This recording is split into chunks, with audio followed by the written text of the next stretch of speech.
Morning children. అందరు బాగున్నారా? ఈరోజు మంచి స్టోరీ చెప్పుకున్నాం. ఓకేనా? స్టోరీ పేరు ఏంటంటే నక్క, కొంగ, ఫాక్స్. నక్క, క్రేన్, కొంగ, ఇంకో పేరు కూడా ఉంది స్ట్రోక్, కొంగ.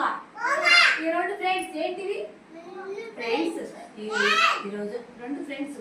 అయితే ఒక రోజు అంట ఇదిగో ఈ నక్క ఈ కొంగని కొంగ బాబా మా ఇంట్లో భోజనానికి రావా అని పిలిచింది. ఎవరు? ఈ నక్క ఈ కొంగ అని పిలిచింది. సరే వస్తాను ఇంటికి వెళ్ళి స్నానం చేసి కొత్త బట్టలు వేసుకొని గబగబా పరిగెత్తుకొని వచ్చింది కదా శ్రేష్ట. రాంగల్ని ఇదేం చేసింది? పాయసం కాసి ప్లేట్లో పోసిందిరా. ఈ ప్లేట్లో పోస్తే నక్కకేమో తాగటానికి కుదరట్లా. నక్క ఏమో తాగుతుంది, అది తాగుతుంది. కొంగకేమో తాగటానికి కుదరట్లా. కైరా తాగటానికి కుదరలా.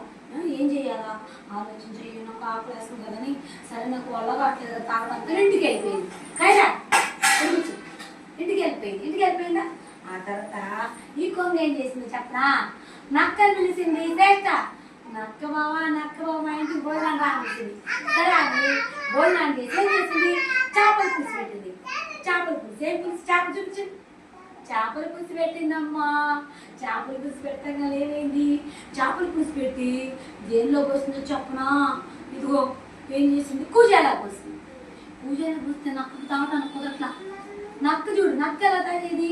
దీన్ని తాగిద్ది కదా, దీన్ని తాగదు. కానీ కొంగ ఏం చేసింది తెలియదు, దీన్ని పోసింది. కొంగ అట్టు పడుతుంది కానీ నక్క తాగాలి కదా. అందుకని నక్క తప్పు చేస్తాయో ఎట్లా అందరు నక్క తప్పు తెలుసుకుంది. అమ్మో నేను ఇప్పుడు అలా చేయను, ఫ్రాంక్ దగ్గర పిలవాలి, మంచిగా పిలవాలి, మనసులో ఏది ఉంచుకోకూడదు అని చెప్పింది. ఓకేనా? మనం కూడా మనసులో ఏది ఉంచుకోకూడదు కదా. మన ఫ్రెండ్ని చక్కగా భోజనానికి పిలిచినప్పుడు రా ఫ్రెండ్ అని చెప్పి చక్కగా నక్కలా కాకుండా ప్లేట్లు వేస్తారు. ఓకేనా? నచ్చిందా? Thank you. బాయ్.